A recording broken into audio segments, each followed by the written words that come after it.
우리가 사순절 기간을 지내가면서 왜 예수여야만 하는가? 왜 예수인가?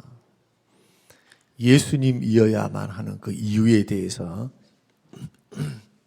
2주에 걸쳐서 함께 말씀을 나누었습니다. 오늘은 그 예수님을 향한 자세, 태도, 하나님이 말씀하셨을 때, 구원으로 초청하셨을 때 우리는 무엇을 어떻게 해야 하는가? 그리고 그 하나님은 죄에 대해서는 어떻게 반응을 하시고 그 죄인들을 구원하시기 위해서 하나님은 어떤 일들을 행하시는가를 우리가 통해서 함께 은혜를 받으시고요. 오늘 본문의 제목이 그겁니다. 생명을 위해서 도망가시기를 주의 이름으로 축원합니다. 생명을 위해서는 도피할 줄 알아야 됩니다. 죄악된 것도 떠날 줄 알아야 되고 세상에 헛된 것도 좀 멀리 할 줄 알아야 되고, 그래서 도피성 되시고 우리의 피난처 되시며 우리의 생명이 되시는 주님이 가르치는 그 산을 향하여, 주님이 말씀하시는 그곳을 향하여 우리가 나아갈 수 있는 지혜, 그 지혜를 우리가 얻을 수만 있다면 우리는 모두가 구원의 반열에 서서 우리가 영원한 천국에서 우리가 모두 만나게 될 줄로 믿습니다. 우리 1912년도에 세계에서 가장 크고 안전하다고 여겨졌던 배가 있었습니다. 그 배의 이름이 타이타닉 호였습니다. 대서양을 횡단하는 크루즈 여행선이었습니다. 그때 많은 사람들은 그 배를 향해서 이렇게 이야기를 했습니다. 절대 가라앉지 않는 배, 절대 파손되지 않는 배. 왜냐하면 그 배는 온통 철로 만든 배였기 때문입니다. 그 규모가 운동장만 한 그런 크기였으니까 미루 짐작해 본다면 엄청난 크기의 배였다고 말씀을 드릴 수가 있겠습니다. 그러니 그 수천 명이 되는 많은 사람들이 그곳에서 오락도 하고 즐기기도 하고 공연도 보고 술도 마시고 음식도 먹고 교제도 하고 파티도 하고 그렇게 화롭게 왕래를 했던, 대서양을 횡단했던 그러한 크루즈선이었기 때문에 가라앉는다, 배가 침몰한다, 그 꿈에도 생각하지 않았습니다. 근데 어느 날 밤 그 배가 빙산과 충돌을 하는데 가볍게 스치듯이 옆구리의 옆으로 스치게 됩니다. 그러자 사람들은 심각하게 받아들이지 않았습니다. 이 정도 가지고 배가 파손되려고, 괜찮겠지, 이 배는 안전할 거야, 설마 침몰하겠어? 라고 생각하면서 했던 일을 그대로 했습니다. 파티하는 사람은 파티하고 자는 사람은 자고 밥 먹는 사람은 밥을 먹고 그렇게 지내고 있었습니다. 그렇지만 선장들과 선원들은 그 배의 심각성을 알게 되었습니다. 그리고 사람들에게 외치기 시작합니다. 지금 즉시 보트로 이동하시기 바랍니다. 지금 떠나야 합니다. 그리고 구명조끼를 착용하십시오 라고 선장과 선원들이 돌아다니면서 방송을 했습니다. 그런데 놀라운 일들이 일어납니다. 어떤 사람들은 그 말을 듣고 즉시 움직입니다. 배가 곧 가라앉는다, 파손한다는 말을 들으니까 설명을 또 듣지도 않고 짐을 챙기지도 않았습니다. 그리고 배를 떠납니다. 구명 보트에 가게 됩니다. 왜 그랬을까요? 살아남아야 했기 때문입니다. 그리고 그 당시 구명 보트는 모든 사람들이 다 탈 수 있는 그러한 구조로 되어 있지 않았습니다. 사람들은 많고 구조 보트는 적고, 그래서 여자들이 우선이고 아이들이 우선이었고, 그 다음에 나이 드신 분, 그 젊은 사람 손으로 그렇게 탈 수밖에 없는 구조였거든요. 늦게 가면 못 탔습니다. 그런데 다른 한편으로는 조금 더 있다가 가자, 짐 좀 챙겨야 되지 않겠나, 가족들도 찾고, 어떤 사람들은 또 이렇게 생각도 했다고 합니다. 추운 밤이고 바람이 거세게 불고 있으니까 더 이상 더 이상 이 안락하고 편안한 데에서 춥고 추운 곳으로 나가기 싫은 마음에 그냥 지체한 거죠. 조금 더 있다 나가자. 뭐 지금 뭐 가라앉는 것 같지도 않은데 라고 생각하면서 지체했던 사람들도 있었습니다. 그런데 어떻게 되었습니까? 지체했던 사람들, 머뭇거렸던 사람들은 구명보트에 올라갈 수도 없었습니다. 이미 사람들이 다 자리를 차고 있었으니까. 그리고 배와 침몰하는 배와 함께 수장되고 말았던 비극적인 기록이 1912년도에 있었던 타이타닉호의 침몰 상황이었습니다. 사랑하는 성도 여러분, 이 이야기는 단순한 한 배가 침몰했다 그런 수준의 이야기가 아닙니다. 이 이야기는 오늘 우리들에게도 동일하게 보여지는 우리들의 이야기이기도 합니다. 하나님은 이렇게 말씀합니다. 소돔과 고모라 성에 있었던 그 롯과 그 가족들에게 두 천사를 보내서 이곳은 멸망한다. 지금 떠나라. 생명을 위해서 도피하라. 지체할 시간 없어야 챙기지도 말어. 빨리 지금 떠나야 된다. 하나님의 진노가 임박해 있다. 그런데 사람들이 볼 때는, 그 가족들이 볼 때는 아주 이상한 말인 겁니다. 왜 그랬을까요? 하늘은 멀쩡하고 전쟁의 기운도 없고 사람들이 쳐들어온다는 말도 없고 지진도 없고 어제와 똑같은 일상적인 생활이요. 해는 떴고 해는 지고 똑같은 일상입니다. 변화가 하나도 없습니다. 뭐 하늘에 뭐 먹구름이 끼거나 아니면 뭐 유황이 떨어지거나 하는 어떤 징조가 조금이라도 있었다면 그것은 이야기 사정이 달랐을 것입니다. 그래서 롯의 사위들, 두 사위들은 장인어른, 롯이 장인어른이니까 장인어른 롯이 했던 그 말들을 오늘 본문의 말씀 보면은 농담으로 여겼다라고 그렇게 성경은 기록하고 있습니다. 농담으로 여겼습니다. 14절. 에이, 마른 하늘에 날벼락 떨어질까요? 지금 눈으로 볼 때는 전혀 멸망할 기미도 하나도 보이지 않는데 도대체 무엇을 가지고 멸망합니까? 홍수가 납니까? 아니면은 군대가 쳐들어옵니까? 지진이 일어납니까? 도저히 감을 잡을 수 없는 겁니다. 그들의 눈으로 볼 때 멸망과 심판과 죽음은 남의 이야기였습니다. 사랑하는 성도 여러분, 우리들의 반응은 어떻습니까?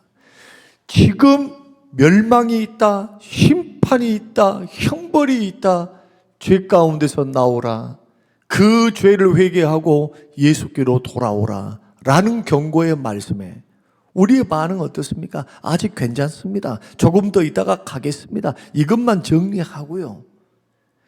돈 조금만 더 벌게요.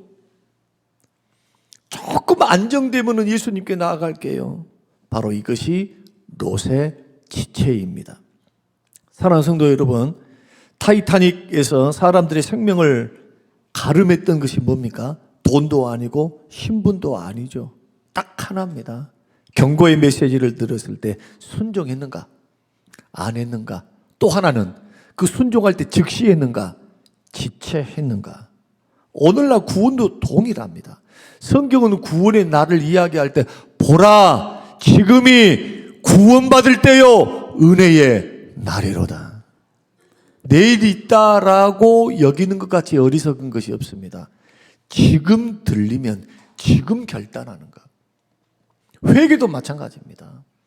하나님이 말씀에 찔림을 주시면 회개도 늦추면 안 됩니다. 회개할 기회도 있습니다. 회개할 기회가 떠나기도 합니다. 여러분, 이 원리를 우리가 배우지를 못하면 죄를 쌓아놓게 됩니다. 그리고 하나님의 말씀에 위로도 있고 소망도 있고 사랑도 있고 용기를 주는 말씀도 있지만 구원에 대한 이야기는 언제나 회개하고 복음을 믿으라. 예수님의 선포입니다. 죄에 대한 각성을 가지고 지금 그 자리에서는 구원받을 수 없다. 그래서 하나님의 시각은 뭐냐? 지금 이 세상은 파선하는 배와 같습니다. 침몰하는 배예요. 침몰하는 배. 대서양 한가운데, 태평양 한가운데 침몰하고 있습니다. 그 배 안에 금은 보석이 있고 평안함과 안락함이 있고 음식이 있고 가족들이 있다 해서 안전할 수가 없습니다. 안전지대가 아니라는 겁니다. 이것이 줄기차게 하나님이 말씀하신 세상을 향한 하나님의 마음입니다. 왜냐? 모든 사람이 죄를 범하였음에 하나님의 영광이 떠나 있습니다. 예수님이 재림하실 때는 이 땅을 새롭게 하십니다. 죄악을 없애시고 새로운 신천 신지를 허락하사 새 예루살렘과 같은 영원한 천국을 우리에게 허락하시는 것. 그래서 기독교의 역사관은 시작과 끝이 있는 직선적인 역사관입니다. 예수 왜 믿습니까? 1차적인 목적은 구원 얻기 위해서입니다. 영생이 있기 때문에, 영원한 생명이 있기 때문에.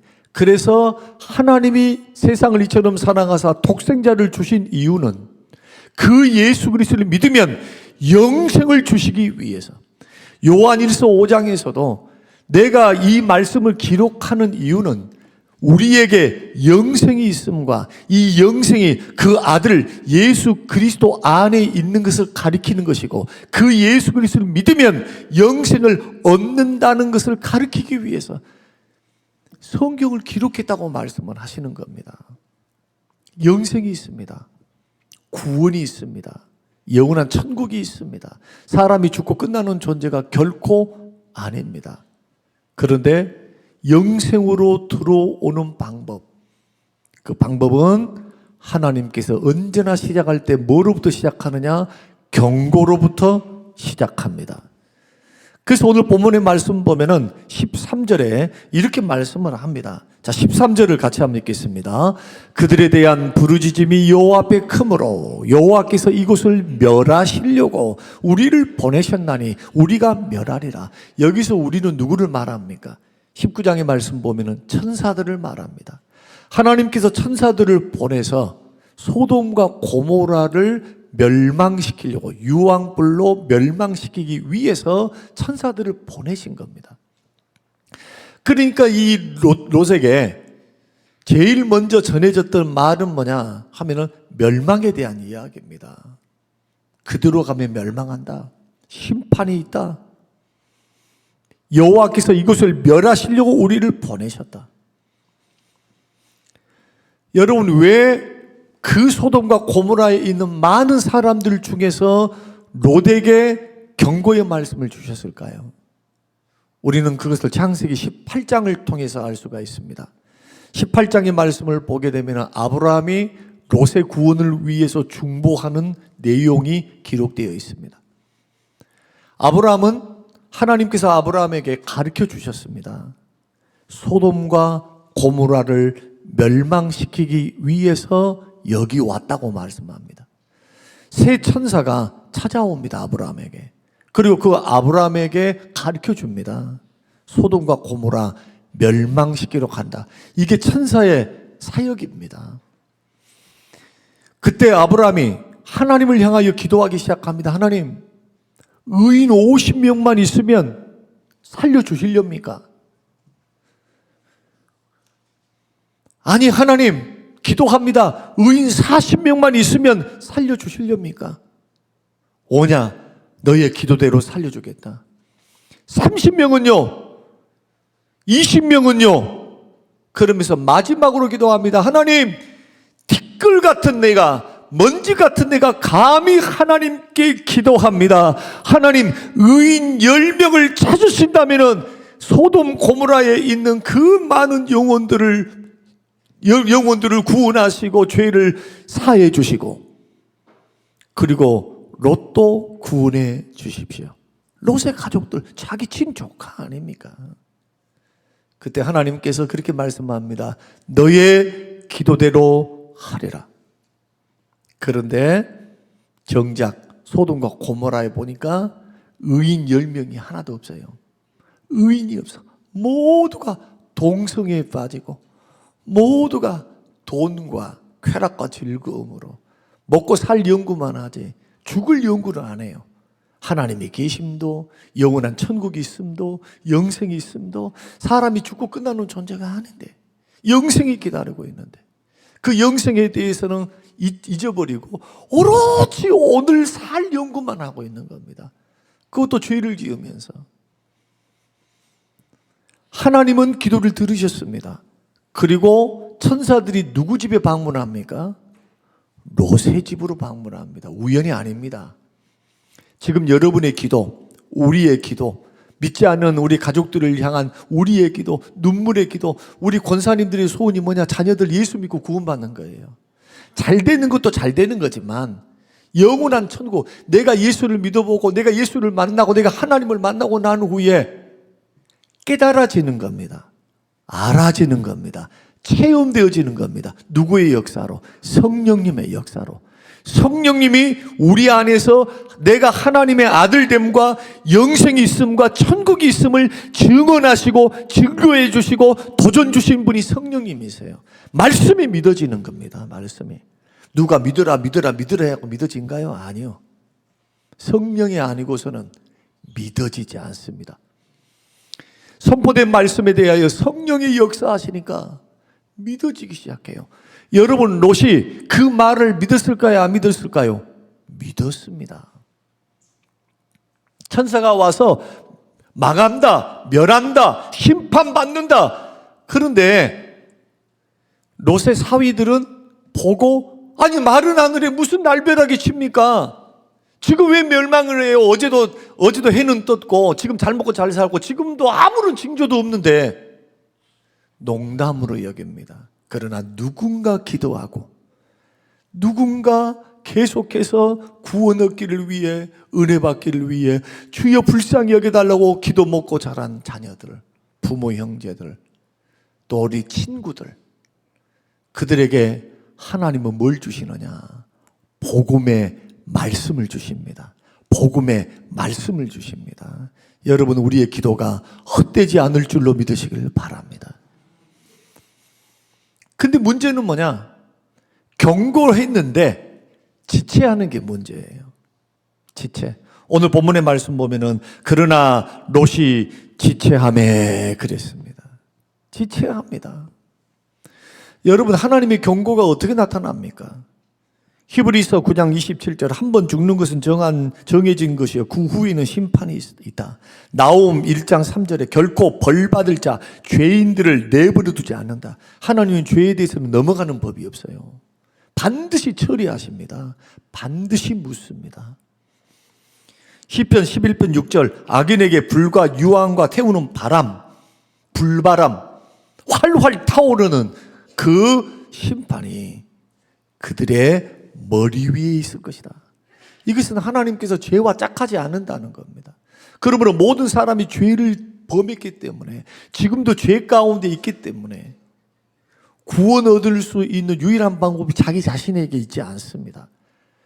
구원하시는 하나님의 방법에 있는 겁니다. 그래서 예수님도 회개하라 천국이 가까웠느니라. 회개하고 복음을 믿으라. 순서를 주목해 보시기 바랍니다. 단순히 신복음주의 영향을 받아서 예수 믿고 예수 그냥 이름만 그냥 받아들이고 인정하면 구원받아. 아니에요. 진짜로 구원받은 사람은 회개할 줄 압니다. 진짜로 구원받은 택한 백성들은 죄를 고집하지 않습니다. 고집할 수도 없습니다. 우리 안에 계신 성령께서 가만두지를 않습니다. 구원받았기에. 반드시 회개의 자리로 하나님이 이끄시고 인도해 가시는 겁니다. 그래서 경고의 말씀이 들리면 히브리서가 말씀하는 것처럼 오늘날 너희들이 주의 음성을 듣거든 이스라엘 백성들이 했던 것처럼 너희들의 마음을 강팍하게 하지 말라. 마음을 굳게 하지 말라. 마음이 하나님 말씀에 아무리 증거해도 마음을 탁 닫아버려요. 이스라엘 백성들의 특징이 그거였습니다.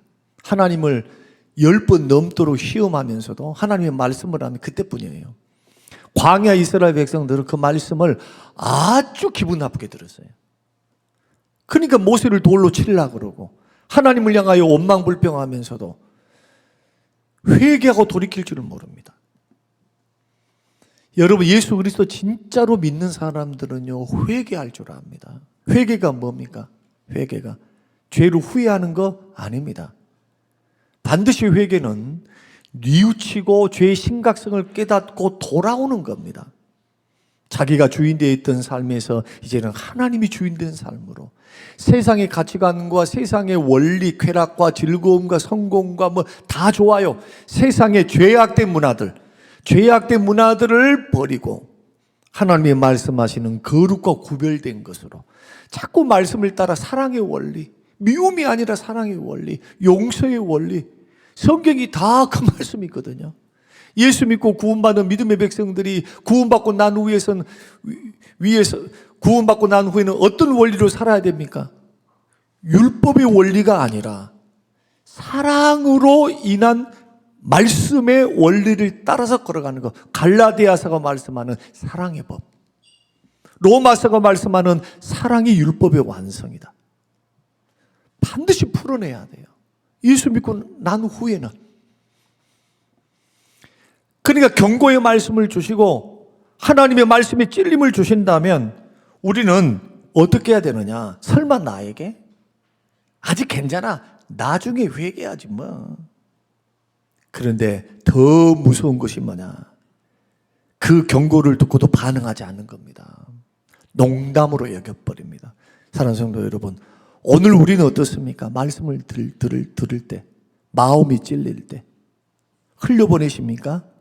아니면은 그것을 붙잡고 회개하고 그 심각성을 깨닫고 하나님 앞에 나아갑니까? 여러분, 요나서를 한번 묵상해 보면은 요나서가 참 주시는 교훈이 너무너무 은혜롭습니다. 요나서의 핵심 내용이 뭡니까?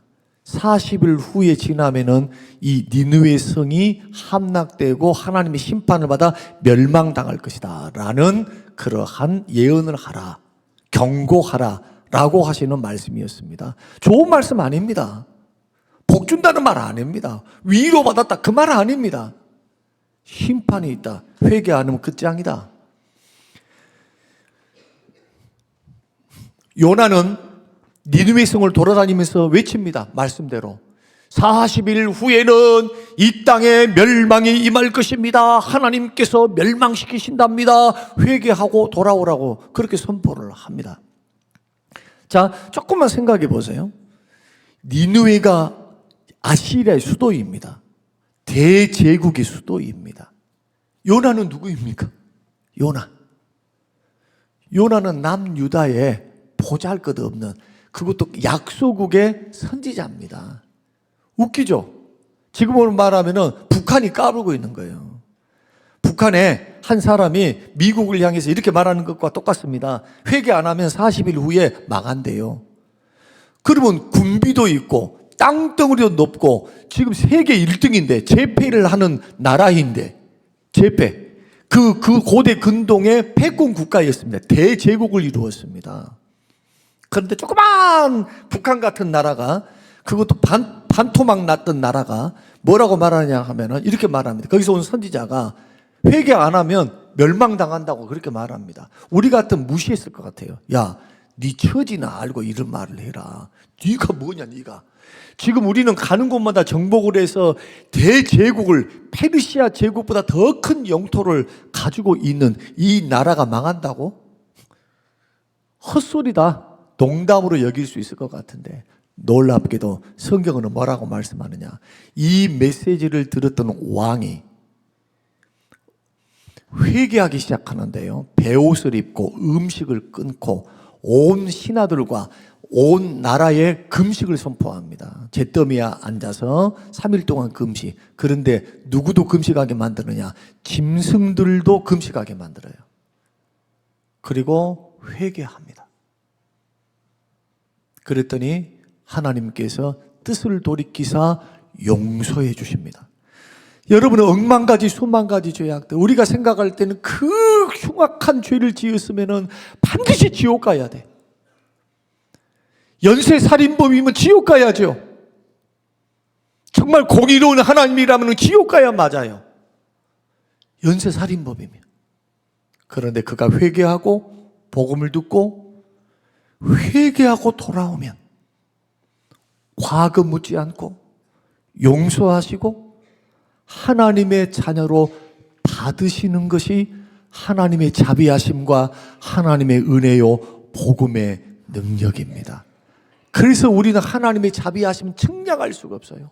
그 크신 자비하심과 은혜를 우리가 어떻게 측량합니까? 문제는 뭐냐? 회개할 줄을 몰라요.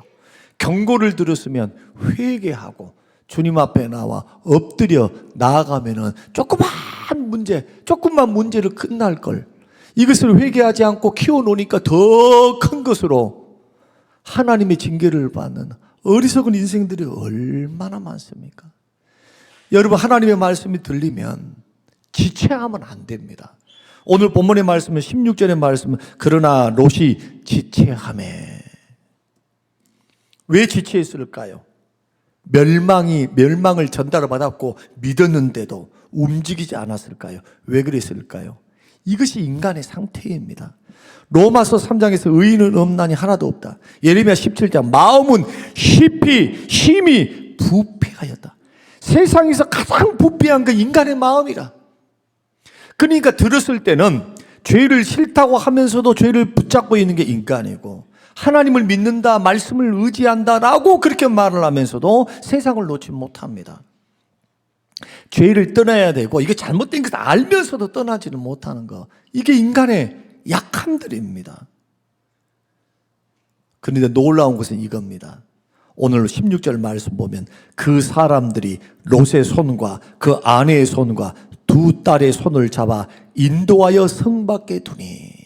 누가 나서기 시작하십니까? 하나님이 나서십니다. 그러면 여호와께서 그에게 자비를 더하심이었더라. 지체하니까 하나님께서 천사들을 통해서 자비를 베푸십니다. 어떻게? 롯과 두 딸과 아내를 손으로 붙잡고 성 밖으로 끄집어냅니다. 하나님의 은혜의 주심입니다. 하나님의 은혜가 먼저 작동했습니다. 경고도 해줬습니다. 성 밖으로 끌어도 줬어요. 그런데 여기서 끝나지 않습니다. 뭐라고 말씀하느냐? 빨리 도망가라. 도망은 누가 가야 돼요? 이제 자기들이 가야 돼요. 믿음으로 순종은 누가 해야 돼요? 우리가 해야 되는 겁니다. 도망가야 된다.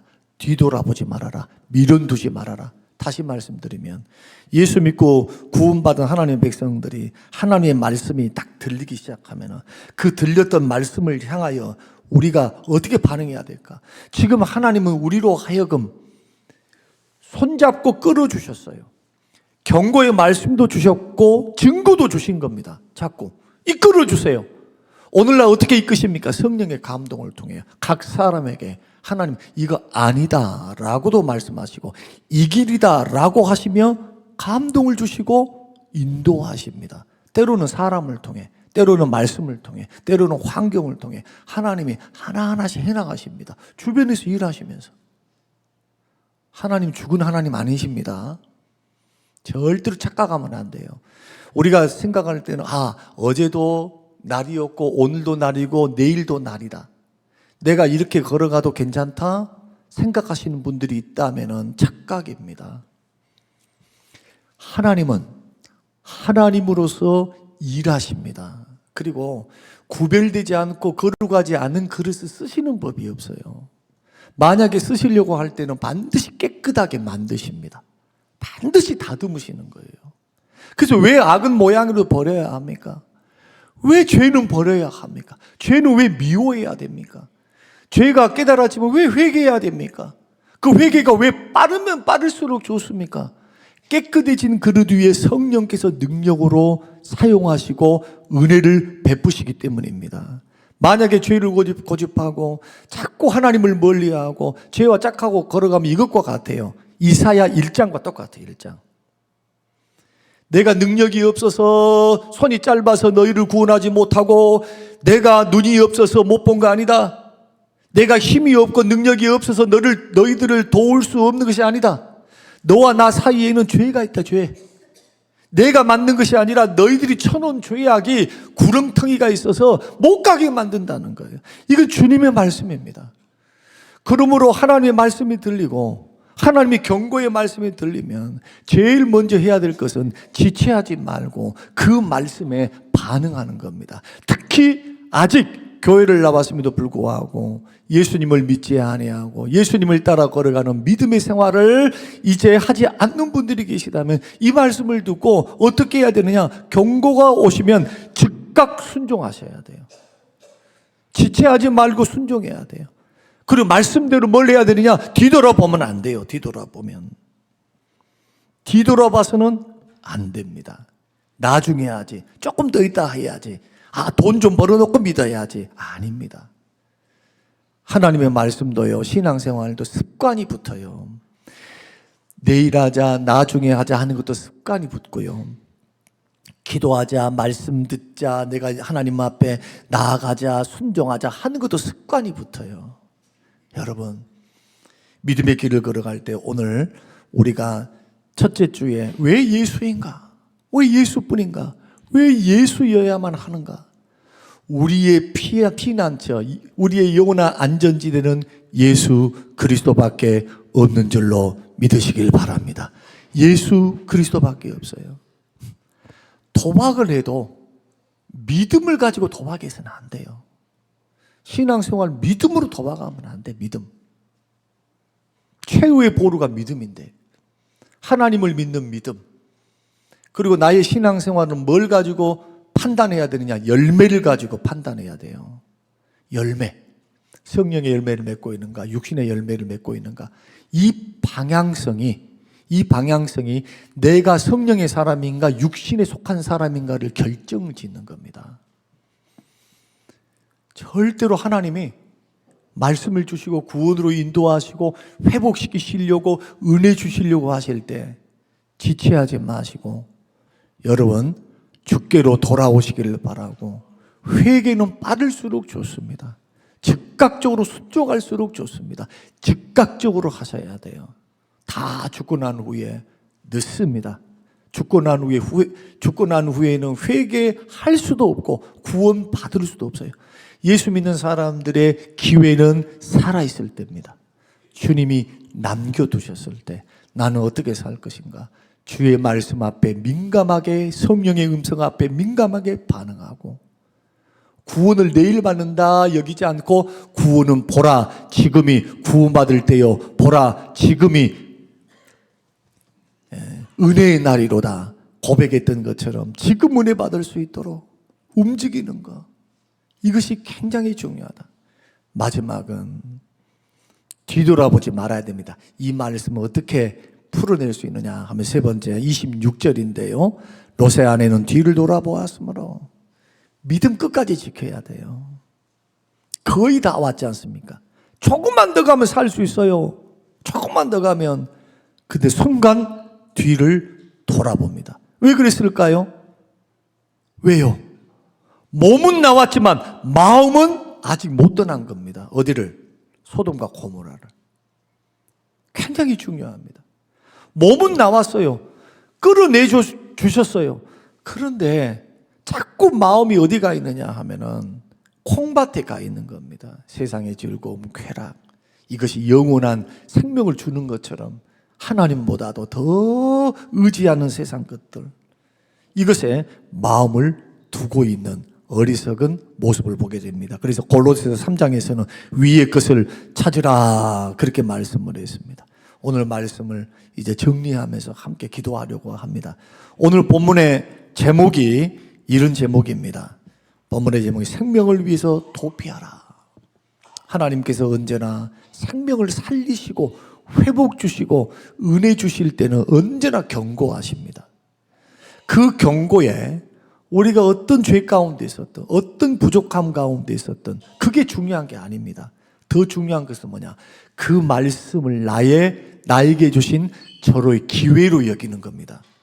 그리고 거기에 대한 믿음의 반응은 회개함으로 반응하고, 다시금 세상을 향하여 죄악을 향하여 나아갔던 내가 다시금 방향을 하나님과 하나님의 말씀과 성령의 역사 앞으로 가져가면 과거 안 물어요.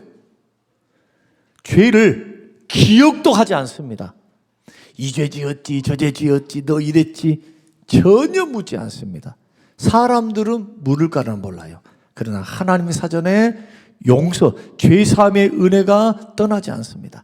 그 은혜를 누리고 살고 그 다음에 어떻게 하시느냐? 회복시키시기 시작합니다. 회복시켜 주십니다. 복과 은혜를 주십니다. 이때 우리들의 필요, 은혜 주실 때, 기회 주실 때 회개해야 되고요. 믿음은 끝까지 지켜야 돼요. 끝까지. 믿음은 시작이 중요한 게 아니라 끝이 더 중요해요. 끝이. 그 끝을 보고 판단할 수 있는 겁니다. 여러분 신앙생활, 우리 믿음생활, 우리 인생을 살다 보면, 그리고 교회 생활 하다 보면 뭐 별 문제 다 일어나죠. 사람이 사는 문제니까 막을 수 있습니까? 막을 수 없어요. 이런 일도 있고 저런 일도 있을 수 있습니다. 하나님이 주권적인 섭리 안에서. 이것이 그냥 우연하게 일어난 일들입니까? 아닙니다. 하나님 손 안에서 일어나는 겁니다. 그러나 그 과정 속에서 하나님은 뭘 하고 계시느냐? 우리 양심을 통해 자꾸 말씀을 주시고 환경을 통해 말씀하시고 하나님은 자꾸 우리에게 기회를 주세요. 그때 그 경고와 기회를 무시하지 말고 그것을 크게 들을 줄 아는 게 영적인 분별력입니다. 조그만 거라 할지라도 돌다리를 두드리는 심령으로 구원의 길 걸어가야 돼요. 그래서 성경은 이렇게 말합니다. 너는 구원받았으니 널널하게 걸어가라. 누가 그렇게 말을 해요? 너는 구원받았으니 너는 그냥 마음대로 살면서 그리 살다가 가도 천국 간다고 누가 그렇게 말합니까? 두렵고 떨림으로 구원을 이루라고 말합니다. 아직도 남아있다는 거예요.